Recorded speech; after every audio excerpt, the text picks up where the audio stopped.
Kia ora koutou, my name's Dr Chris Bowden. I'm a lecturer at Victoria University, Wellington, New Zealand. Welcome to this webinar on understanding trauma. In this webinar, we're going to be exploring a number of things. We're going to be looking at trauma and what is it. We're going to be looking at different types of trauma, and we're going to be looking at the effects on young people. But more importantly, we'll also be drawing attention to the fact that young people can and do every day bounce back from trauma and exhibit resiliency. Traumatic events affect many people. Trauma is far more prevalent than people are aware of. Part of this webinar is about raising awareness of the prevalency of trauma in our communities and in society. Trauma can affect people at any time, at any age, and affects people across a range of social and cultural backgrounds. There are many kinds of trauma: accidents, natural disasters. We have domestic situations and interpersonal situations that cause trauma. These can affect people at any point in their lifespan, from the time they are born right through to old age.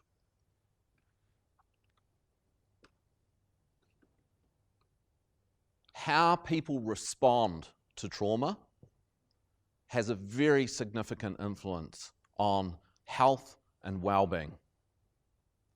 It is not the event that makes it traumatic.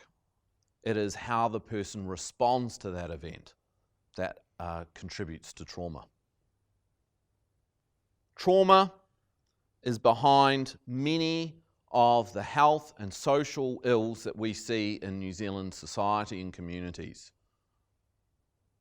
It's the root problem to many issues, including substance abuse, domestic violence, intimate partner violence, child abuse, neglect, maltreatment, elder abuse. We don't often make the connection between trauma and the symptoms of trauma. And often what we do as service providers, as people who care about the vulnerable in our society, is that we focus on the symptoms, we focus on the signs, the outcomes of trauma. But we don't address the trauma. Many of the people that are in our mental health system, who are in our social justice and youth justice systems, who are in our welfare system, have had significant experiences of trauma in their life. And yet what we tend to work with is the symptoms of that trauma: the depression, the mental health issues, the substance abuse, and the violence. Before we begin this discussion about what trauma is, it is important for us to define what trauma is. Trauma refers to experiences that cause intense psychological stress reactions. And there are three parts to our definition of trauma. There is an event, there is an experience of that event, and there is the effect of that experience and event.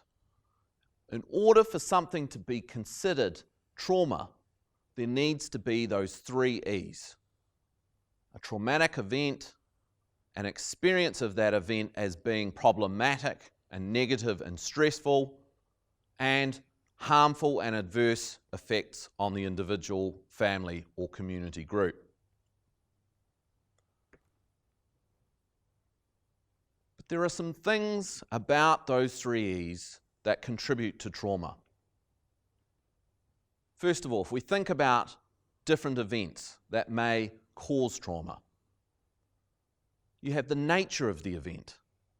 Sometimes one event can be considered traumatic and be experienced as traumatic by one person but not another. The timing of the event makes a difference. When people are well and supported and have lots of resources available to them, sometimes those events are not seen as traumatic. And the pattern of those events also makes a difference. If people have experienced many adverse events, then that could contribute to their trauma. The second part is the person's response to that event. how do they experience it? How do they perceive it? Is it something that is beyond their control and makes them feel helpless? And our experience of traumatic events varies over time. For some people, that experience of that event fades with time. For others, they can have a long period of time since the event and still feel it and perceive it as it was the day that it happened. The third part is the effects. Would something be considered traumatic if it didn't have a negative effect on somebody? Well, according to this definition, which comes from SAMHSA, people need to have a negative reaction to the event. They have to experience it, perceive it as negative, and have some sort of negative experience of it. And it's not the event that makes it traumatic, it's how the person responds. And this is one thing I want to make clear. Often people who experience trauma respond and try to cope with that trauma in the best ways that they can. But often those coping strategies are negative and have a problematic outcome on their health and well-being. But we need to have empathy and we need to understand that those ways of coping with trauma are just their attempts to survive and work through that trauma. I now want to talk about the different kinds of trauma. There are many different kinds of trauma that can affect people. I'm going to start with individual trauma.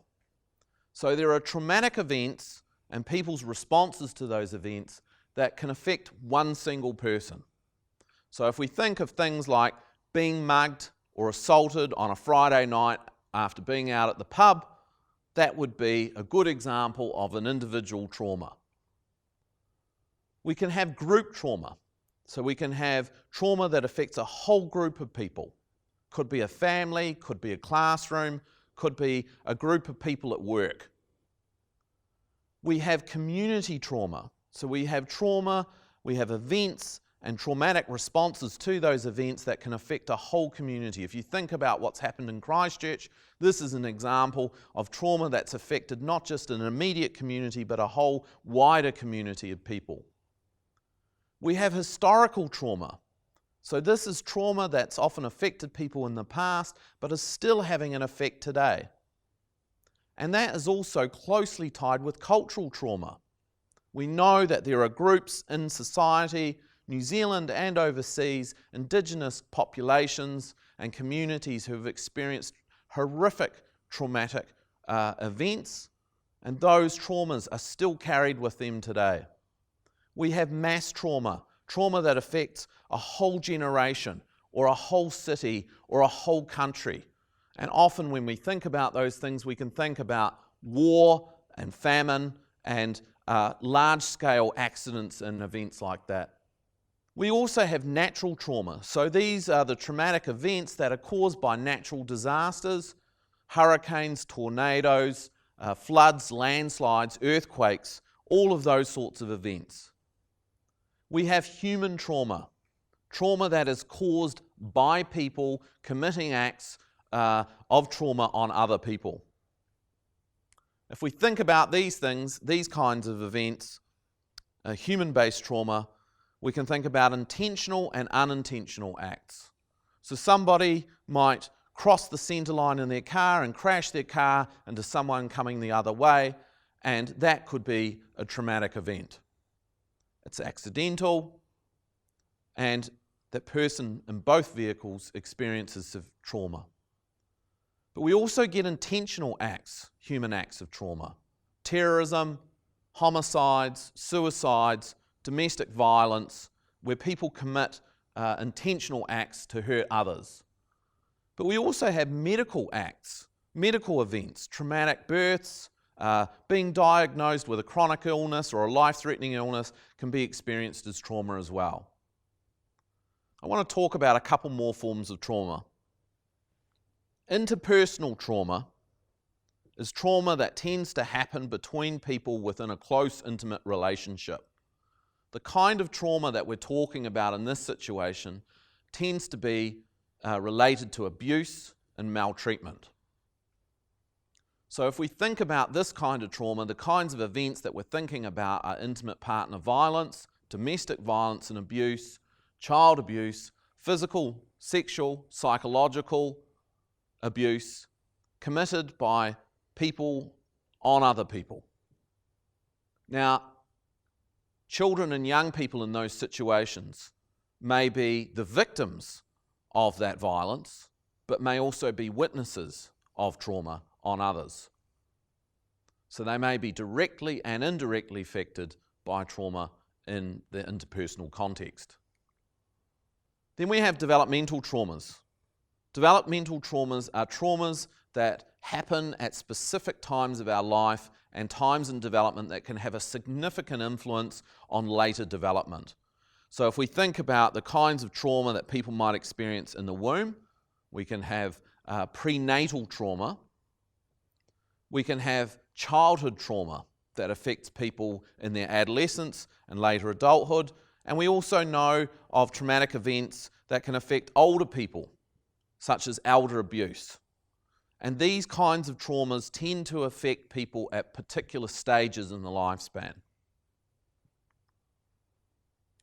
We also have political terror and war, and we see significant effects of trauma, particularly on migrant and refugee communities, people who have come from overseas, who have witnessed and also been victims of horrific events in their home countries, who have seen the most horrific things in terms of executions, mass relocations, rapes, lootings, devastation of their property and homes and families, and the death of loved ones.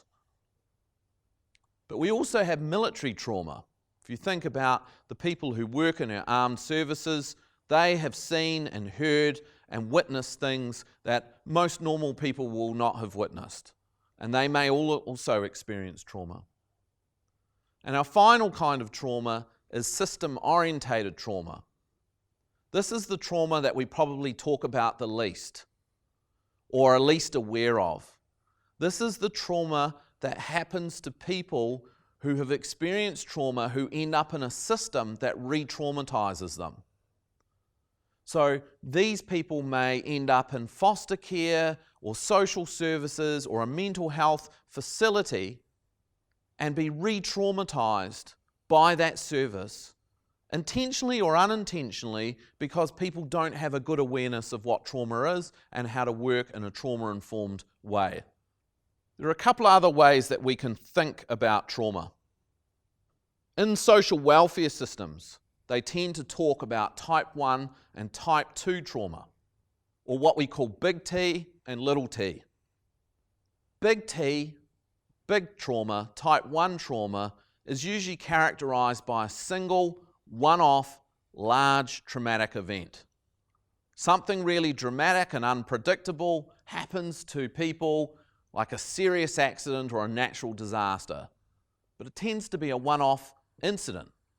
And what we know about people who experience big trauma is that those people tend to bounce back a little bit better than those who experience small t trauma.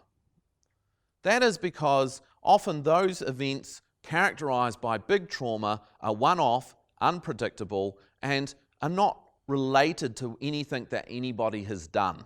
So there's no blame.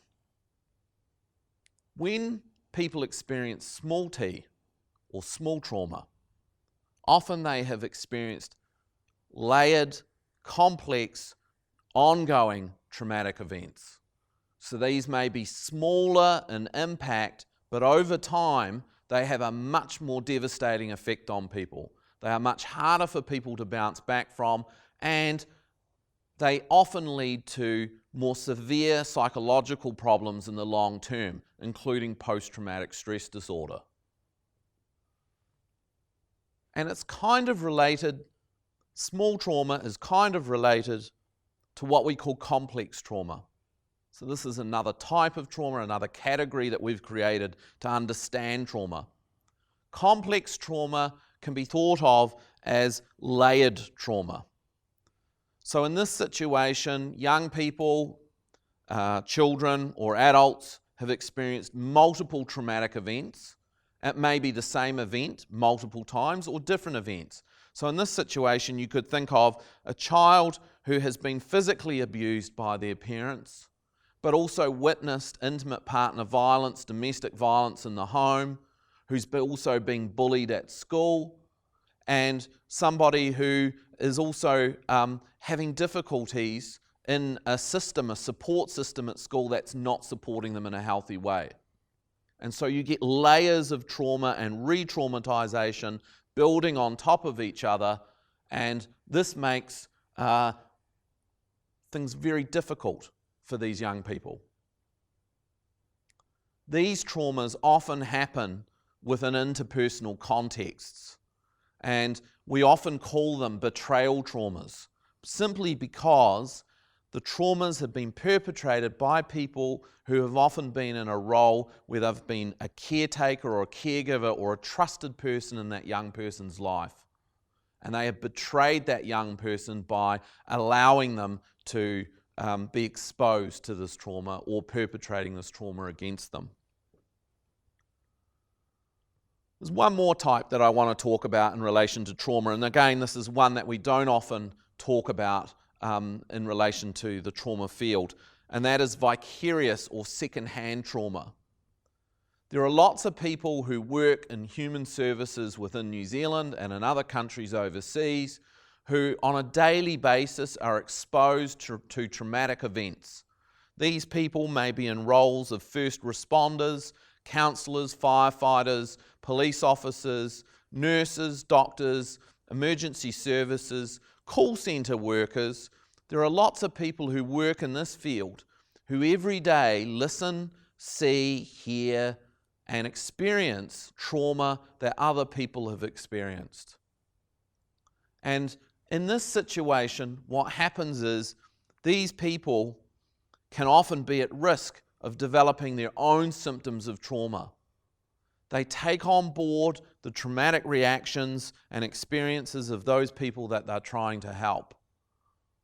And there are things that can contribute to this, like a lack of support for staff, a caseload that requires them to work with trauma on an ongoing basis, a lack of professional supervision and care. All of these things can increase the risk of vicarious traumatization in professionals. What happens to those professionals as a result of this is that they often develop compassion fatigue and burnout as a result of this. And we lose good people who work in this field because they are not supported. So again, this reminds us that our systems can re-traumatize and contribute to the trauma that people experience, both the victims of trauma as well as those that are trying to support them. I wanted to show you this diagram.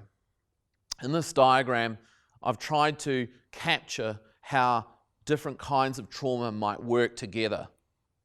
In the front here, you can see that you have acute trauma, so a single one-off event that might affect people. On top of that, we've got complex trauma, where there's multiple exposures to traumatic events. And then on the outside, we have systemic trauma, which is the trauma that happens when people go into a system that's unsupportive and unsafe, and one that's not based on trauma-informed care. This is a pretty complex-looking diagram, I have to admit.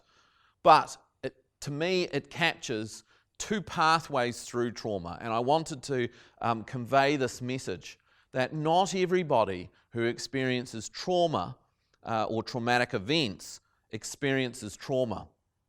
How people respond to traumatic events can shape whether or not they go down either of these two pathways. If you notice here on the right-hand side, we have a traumatic event. We have the impact on the nervous system, which creates the fight, flight, or freeze response that you might be familiar with. And then if the person doesn't deal with that and process that, what we see up in that top left-hand corner is cumulative trauma exacerbates. So that event happens again and again, building on that trauma. Down the right-hand side here, you can see this is the positive response to trauma.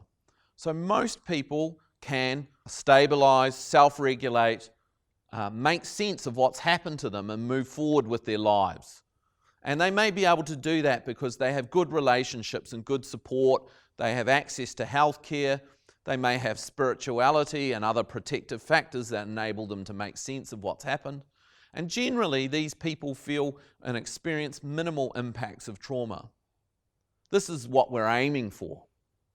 But the left-hand side is the side that is most concerning. For these people who have experienced trauma and are unable to regulate, to self-regulate, to stabilize or make sense of what's happened, they can experience the negative impact and effects of trauma, including problems with mental health, behavior, relationships, and spirituality. And this is what happens to those people. We see the impact of trauma in their different domains, in their physical health and well-being, in their mental health, in their behavior, in their relationships with others, in their connections with community, and their sense of spirituality.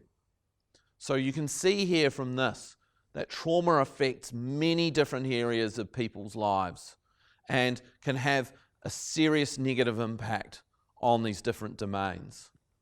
So what we should be aiming for is to help people regulate, stabilize, and make sense of trauma, and a lot of that depends on people having access to good support. The right support at the right time in the right place. There are lots of different things that influence how people respond to trauma. Why does one person experience an event as traumatic and another person not? Is the nature of the event. Have they experienced this kind of trauma before? The degree to which they were personally affected. For some people, they might witness a traumatic event, but because it doesn't touch them personally, because they were safe at the time, it may have a minimal impact. Personality makes a difference. Age makes a difference. Gender makes a difference. Cultural and spiritual perspectives make a difference. Children, small children, teenagers, and adults make sense of trauma in different ways. They also have access to different kinds of support.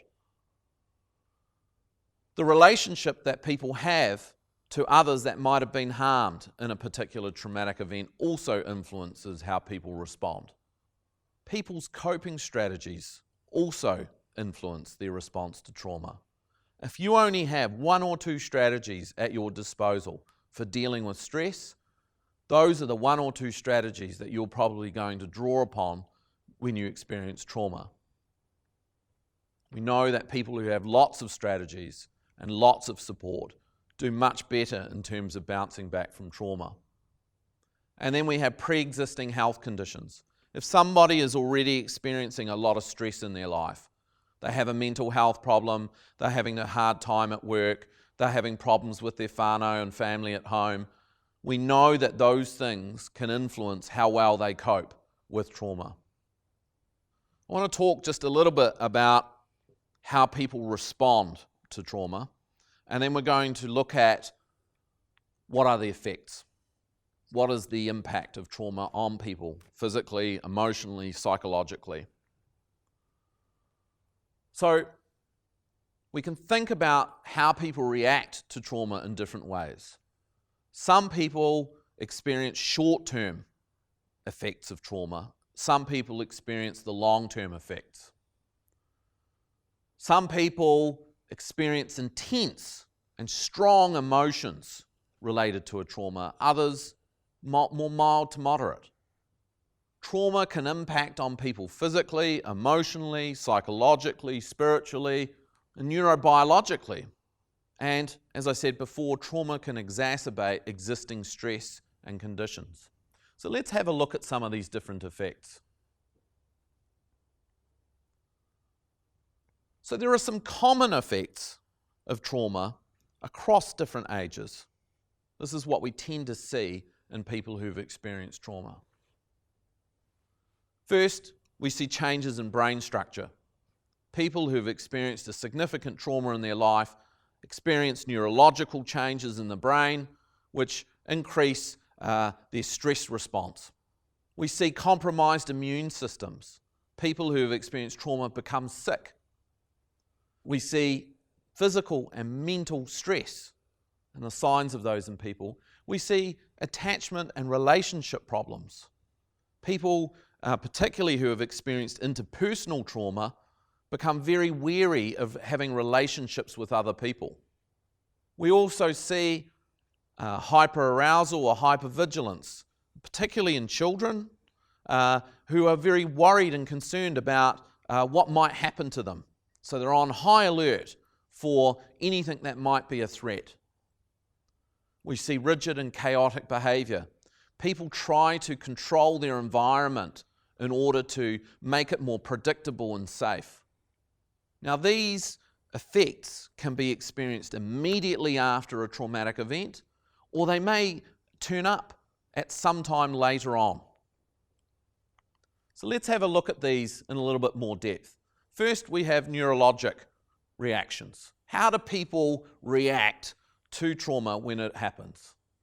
Well, first of all, the body is flooded with hormones and we're getting ready to fight, flight, or freeze.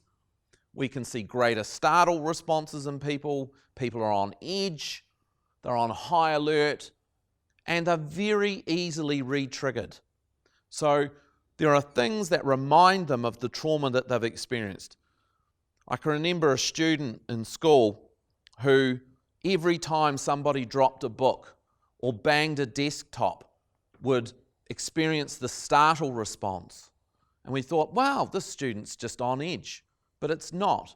She had experienced domestic violence at home where there was lots of banging and loud noises, and every time she heard a loud noise, she was startled and right back at that place where she'd experienced that initial trauma. So people can be easily re-triggered in terms of those startle responses and trauma. We also things like difficulties breathing. We see sleep problems and sleep patterns being disturbed. There's lots of physiological aspects to this. And we also see people trying to avoid situations that remind them of the times when they've experienced that trauma. So they'll do what they can to avoid going to places that remind them of the time that they experienced trauma. I wanted to talk just briefly about the alarm system because this is really important for people who are working with people who have experienced traumas to understand this neurological system. When people experience trauma, an alarm goes off. Okay? The amygdala, which is a part of the brain, sends a signal to the body to say, get ready, something's happening, you need to act, right? It cues us to run, to fight, or to freeze. Now, the freeze response is far more common in children because they are less powerful and have less ability to combat or fight back against a particular threat. So we often see trauma responses in children as hiding or freezing, trying to minimize any particular damage that they might experience. But what happens is when that alarm goes off, the limbic system in the brain looks for and searches for memories to say, hang on a minute, have we experienced this before? What should we do in this situation? But the problem with trauma is that the trauma and the alarm is so loud and unable to be switched off that the person cannot think straight. Their prefrontal cortex at the front of their brain is unable to make logical decisions. It can't tell the rest of the body what to do. It can't switch off the alarm. It can't say, hang on a minute, you're okay, you're safe, it's all right, this is not happening, this is a memory. It's unable to do that. And so what happens is we see that alarm going on and on and on and on. And so people find it very difficult to get out of that alarm system, to turn it off. And what's more, in people who've experienced significant trauma, is that that alarm can be re-triggered very sensitively. So it doesn't take much to put somebody back in that situation where they're re-experiencing those physical and emotional and psychological effects. All right, let's have a look at some of those physical reactions. Some people experience trauma physically rather than emotionally or psychologically, or they may experience a whole range of effects. And I've broken these down into immediate and delayed reactions to help people understand that sometimes what we see, in the time immediately after a traumatic event can be quite different to what we see later on down the track. And so just because somebody is not showing the signs of this on the immediate section, they may actually show these later on. It doesn't mean that they're not experiencing trauma. If we look at some of those immediate physical reactions, you can see here we've got nausea, sweating, shivering, faintness, high blood pressure, increased respiration, greater startle responses, and exhaustion. All of those are common amongst people who have experienced trauma. Delayed physical responses can be things like lowered resistance to colds and infection, fatigue, hyperarousal, increased focus and worry on body aches, and that's particularly relevant for teenagers. Teenagers often experience trauma in a very somatic, physical way. So they'll get headaches and stomach aches and aches and pains, and that's how they express and experience their trauma through their body. And this brings me to this idea that the body remembers. This is an important aspect of trauma. When something happens to people that creates that experience of trauma, their body remembers. It's not just up in here. Trauma doesn't just exist in the mind. It exists in the body. And what happens is that memory of that trauma becomes frozen in time and becomes frozen in the body. So the body and the mind remember the sights, the smells, the sounds, the touch, everything that was going on at the time of that trauma. And what happens is when people are in a similar situation, they will re-experience all of those things. They re-memory. What happens is they're unable to process that memory. So when trauma is not processed, it's not integrated, it's not made sense of, people get stuck with that memory.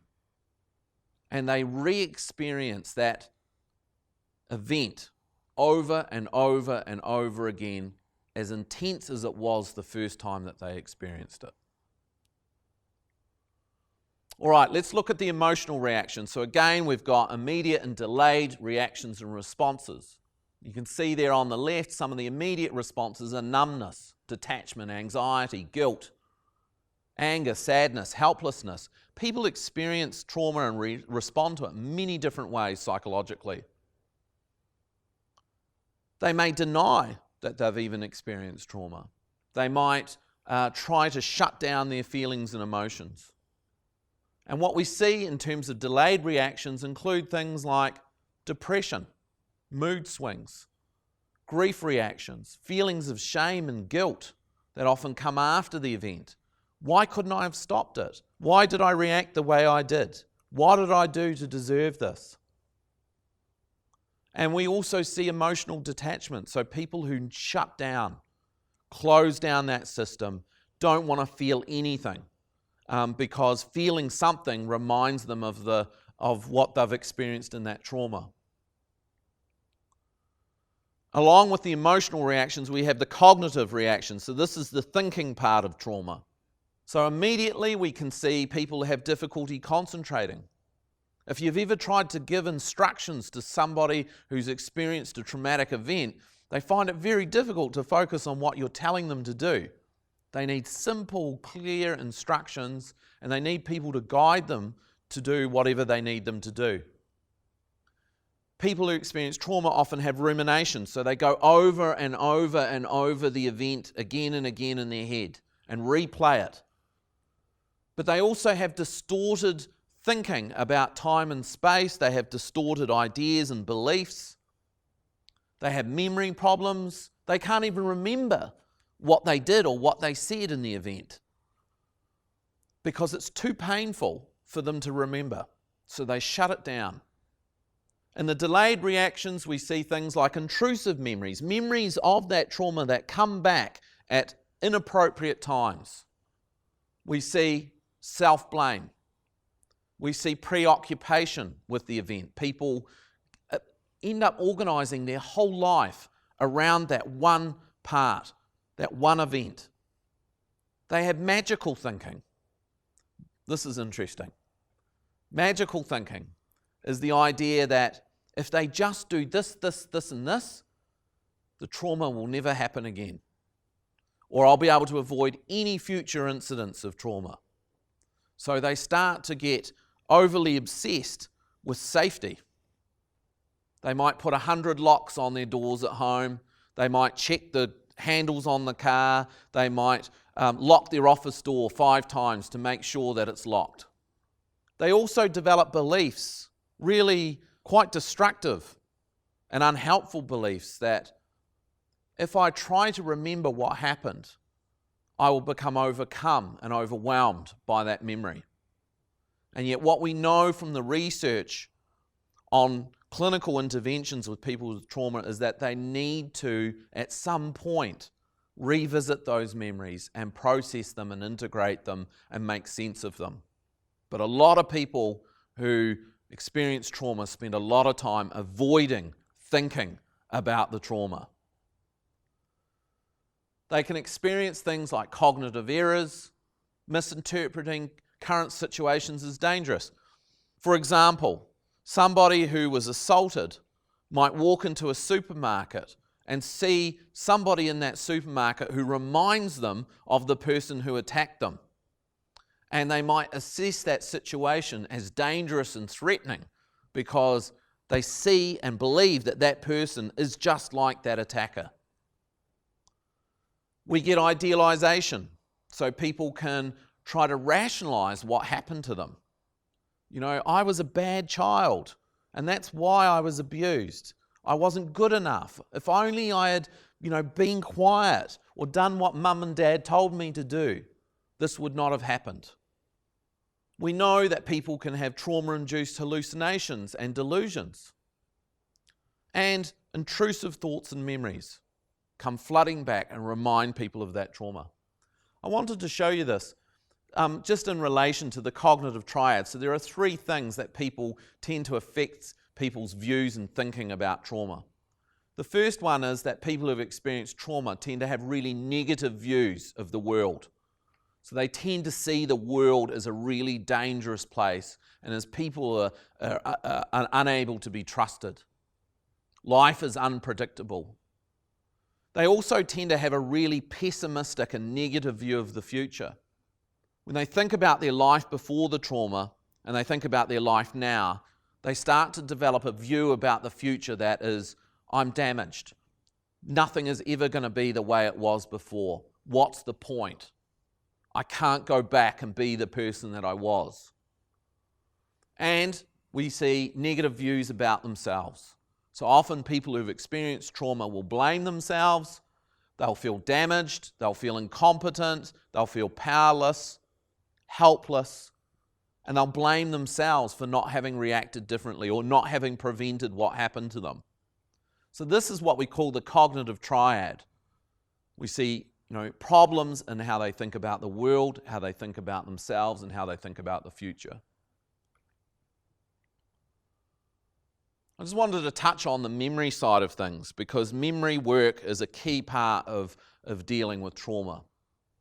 When people experience a traumatic event and they create a memory of that event and it becomes encoded and assimilated and stored, and it's often retrieved at different times. But what happens is, in relation to trauma, is that people don't want to retrieve that memory. They don't want to rethink about what's happened. And so they will suppress that memory as much as they can. They will try to put it out of their mind, put it in a little box, park it on a shelf, and try not to ever think about it again. The problem is that if people don't take the time to process that memory, to pull it apart, to look at it, to experience it, and to let it go or to integrate it within their understanding of the world, that memory just sits on the shelf and it just keeps asking and banging and making noise and saying to the person, I'm here, I'm here, I'm here. You need to pay attention to me. You need to integrate me. And so it keeps trying to intrude on people's thinking. And what happens is, because they don't integrate it and because they don't process it, that memory stays as frightening and as scary as the day it was encoded. So it sits there on the shelf and it doesn't fade away. It doesn't get less painful. It gets more painful, more scary. And then, despite people's best efforts, those memories come back to us in flashbacks. And so people can have a flashback when they're awake. They can be remembering what happened to them in that time of trauma, or they can have nightmares and sleep terrors, which is basically a flashback when you're asleep. So without integrating that memory, without taking that memory down off the shelf and working through it with a counselor and a support person and a therapist or somebody who's got clinical training in working with trauma, those memories stay as large and as scary as the day that they were encoded. Dissociation is a strategy and an effect. So this is something that people who have experienced trauma do when they can't escape. So in situations of trauma where there is no physical escape, people will dissociate. They go off to another place in their mind where they don't have to deal with this trauma. So basically, dissociation is when people shut down and disconnect from their experiences of the world.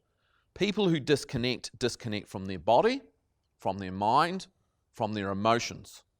Because all of those things come with that memory of trauma. And so people who disassociate often appear like zombies, like dead inside, numb, can't pay attention, don't get a response out of them, aren't interested in anything, difficult to engage with. And they may shut down physically, emotionally, and psychologically. The other side to this is hyperarousal, which is where people who have experienced this trauma are on edge. And they may swing between the two, being hypervigilant, looking around their environment, trying to perceive the threats, and at other times shutting down because it's too painful. All right, let's move on and look at the behavioural reactions. So we've talked about the physiological, the neurobiological, and we've talked about some of the psychological reactions that people have. Let's have a look at the behavioural reactions. So what is it that people do after they've experienced trauma? How do they behave? Well, they can be restless and agitated. They can have difficulty sleeping. They may not want to eat, or they may be eating a lot. They can be really frustrated that they can't express themselves. They may be really argumentative and have lots of conflicts with people. They may withdraw from people socially and hide in order to protect themselves. Others use alcohol and drugs and tobacco as a coping mechanism. So they might drink a lot more than what they used to do, or they might smoke a lot more than what they usually do in order to cope. And in the delayed reactions, we often see things like decreased activity levels. So they're not going out, they're not doing any physical activity, they're not going out and doing things with partners, with friends. They start to engage in high-risk behaviour, drink driving, running down the middle of the road when there's traffic coming. They stop caring about those risks. And they may actually show disinterest in things that were normally pleasurable activities. They give up the dancing and the swimming and having sex and doing things that they really enjoy doing. Okay, now I want to talk about spiritual reactions. Trauma can create an existential crisis for people. And by existential, I mean a life crisis, something that throws up their whole assumptions about the world and what's important. Trauma can make people question lots of things. It can make them question whether there's God or not.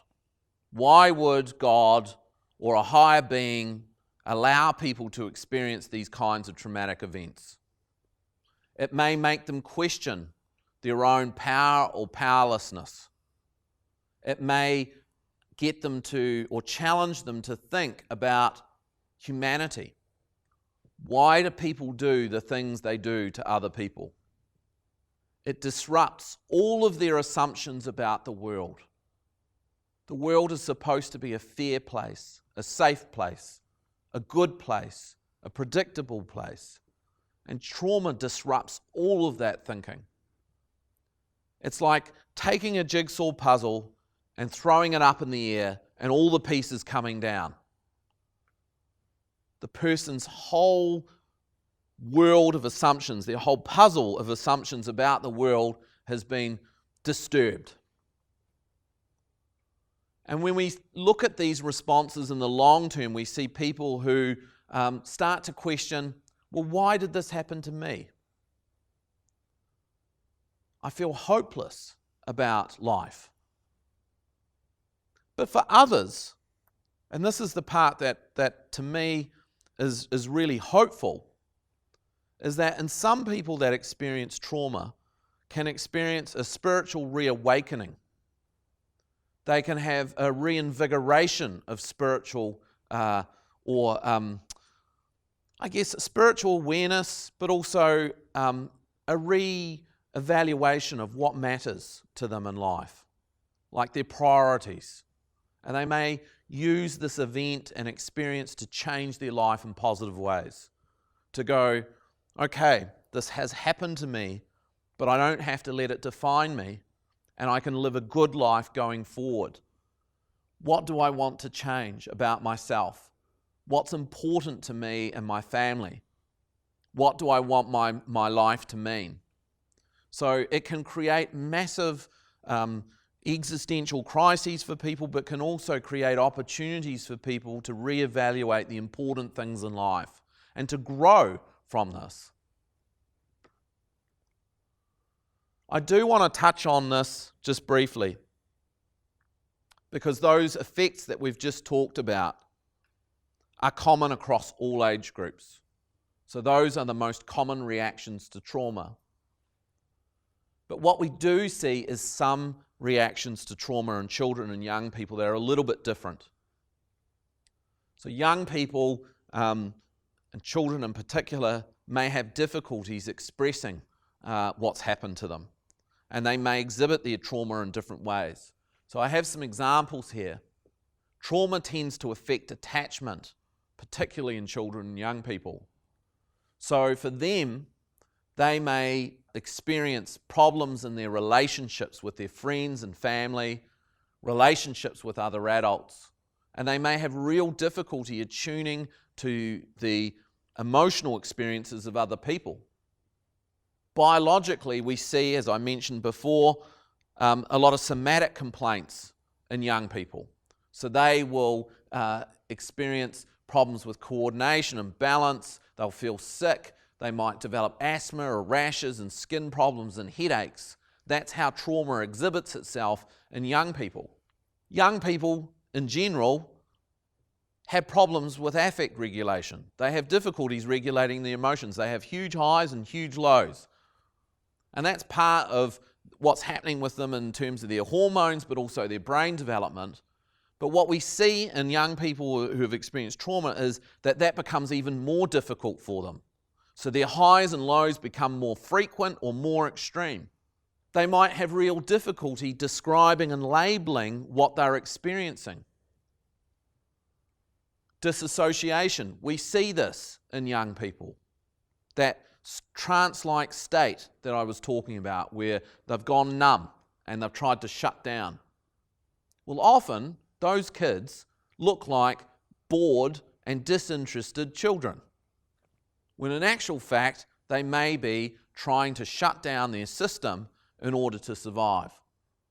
Again, in children and young people, we see behavioural issues, but mostly around impulse control. So children and young people have real trouble holding back anger, not being aggressive, being oppositional.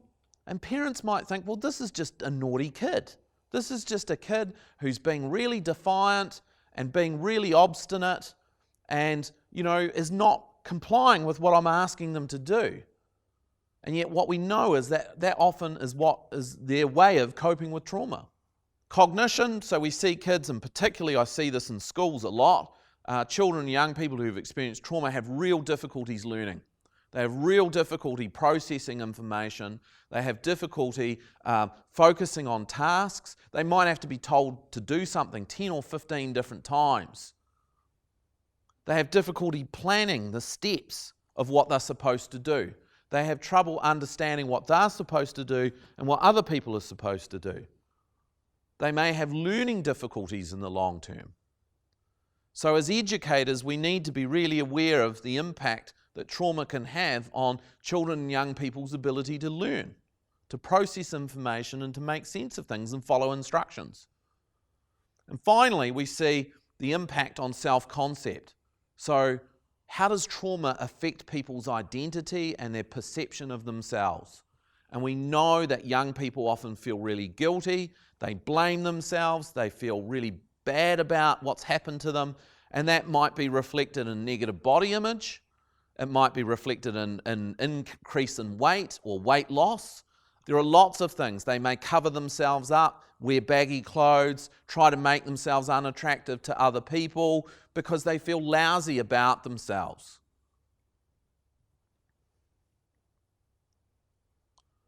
Okay, what I want to talk a little bit about is those were the different kinds of reactions that we see in people who've experienced trauma. But what happens when those reactions persist and develop into developmental and psychopathological disorders? So this is where we need serious intervention. So while lots of people experience trauma, not everybody develops mental health disorders in response to that trauma. What we see in people who've experienced trauma is often PTSD, post-traumatic stress disorder. Now this is a recognized, diagnosable disorder that has a range of symptoms associated with it. And what happens is people who develop PTSD can have those symptoms within the first month of a traumatic event, or they can actually have it at a delayed time much later. So 6 months or more after the trauma. We also get complex PTSD. So this is PTSD that comes about through that complex trauma that I talked about at the start. The layered trauma, the different kinds of trauma, the witnessing, the violence, the abuse, the bullying. When we see chronic exposure to trauma over time, we often see complex PTSD in people. So what is PTSD? Well, there are 4 main parts to PTSD. First of all, the person has to have experienced a traumatic event directly themselves. Second thing is that they have to have intrusive thoughts and memories, flashbacks. The person is revisiting those traumatic memories, images, smells, sounds come flooding back. That's a key symptom. The second key symptom is avoidance. So they have to avoid situations that remind them of those particular events, and we usually see emotional detachment go along with that. The third symptom is increase in negative cognitions and mood. So we often see an increase in young people experiencing things like fear, anger, self-blame, amnesia, so having difficulties thinking and remembering things, and real difficulties expressing their emotion. The fourth and final symptom is that we often see an increase in negative arousal and reactivity. By that I mean we often see hypervigilance, so we see children and young people and adults who are really watching their environment for any threats, but also reckless and self-destructive behaviour. Now, in order to meet the APA definition of post-traumatic stress disorder, these symptoms have to last at least 1 month. So people can have these symptoms, but if they don't last a month, if they only last a week or a few days, we would not say that that person has PTSD. And this creates real problems, because often people who've experienced trauma need a diagnosis of a disorder or a label in order to access care and support and to get funding for that care and support and treatment. So there are a lot of people out there who are experiencing a range of those reactions that we talked about and who may have some or all of these symptoms. But if they don't meet the criteria, they will not get access to some support. And this is just to give you an example here of a continuum of responses. Some people can experience traumatic stress. Some people go on to experience PTSD. Others might experience delayed PTSD. And finally, we might have people who experience complex PTSD. So there's a real continuum here of disorders in relation to PTSD. PTSD is not the only thing that people experience as a result of trauma. People can also experience a range of other related psychopathology, mental health problems. We often see in people who've experienced trauma acute stress disorder. We see adjustment disorders in children and young people. We see anxiety and depression disorders, conduct disorders, and substance use disorders and misuse. So we need to widen our focus to think about people who are presenting to us or who are exhibiting signs of these different disorders. Maybe there's trauma behind these. They don't just all have PTSD. They may have one or more of these different disorders at the same time or as a replacement. Other people may experience other challenges and difficulties as a result of their trauma. Difficulties that don't meet diagnostic criteria, but are nonetheless something that they need support and care and treatment to help them deal with. I love this quote from Shapiro, which says, "There is more to trauma than PTSD. There is far more to trauma than PTSD." And what we see in people who've experienced trauma is a raft of problems. Physical, emotional, psychological, relational. And for people who are working with survivors, with people who've experienced or witnessed trauma, they need to be able to provide evidence-based treatment and support for those people regardless of a diagnostic criteria. These are people who have experienced an event through no fault of their own, who need support and care and treatment in order to be able to bounce back. Two more things I want to talk about. We often focus our attention on people who have experienced the trauma, directly or indirectly. And yet we need to think about survivors, about people who've experienced trauma as being connected and embedded within an ecological context. And by that I mean these people live in communities, in families, in towns, in cities, in contexts of support, but we often don't focus on the impact that trauma has on those people around that person. If somebody has experienced trauma in their life, it can have a significant impact on their children, on their relationships with their loved ones, on their parents, on their friends, on their peers, their work colleagues. And we don't often think about that ongoing ripple effect of trauma. Trauma can result in caregiver stress. For the people who are looking after that person, they can experience significant stress. They can also themselves experience that vicarious traumatization that we talked about before, When they sit at home and they listen to their loved ones' stories and memories and experiences of that trauma, they too can actually come to develop that same traumatic reaction. So when we think about understanding trauma, we need to think about understanding the impact that trauma has on the individual, but also on the people around that person. What is the impact on their relationships with others? What is the impact on their quality of life at home, their ability to work, their ability to function within a community? The last thing that I want to talk about and signal is that we have to be thinking differently about the way forward. What is it that can make a difference to people who have experienced trauma? We know a lot about trauma. We know a lot from the research and the evidence and from the stories and the lived experience of people who have experienced trauma. We know a lot. What is it that can make a difference? Well, resiliency and coping can make a huge difference to people who have experienced trauma. Those who have good coping strategies, good resources, lots of support around them, people who understand what's going on for them, can make a big difference to their experience and recovery.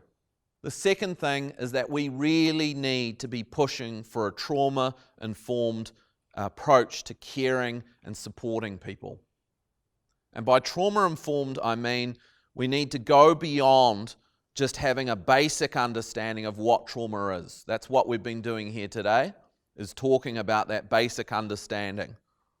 But if we're going to really respond and respect and help people who've experienced trauma, we need to go beyond that.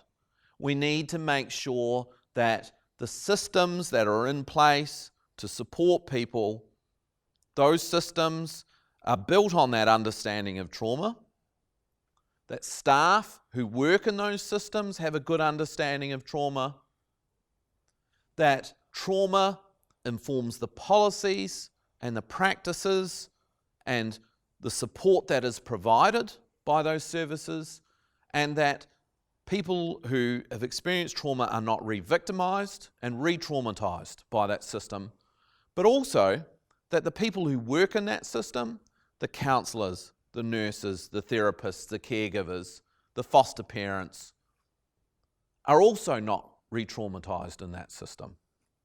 So we need to promote resiliency and coping. We need to have a trauma-informed system of care and support, and we also need trauma-specific interventions. These are interventions that are designed specifically to address trauma, and they are based on science and research and evidence.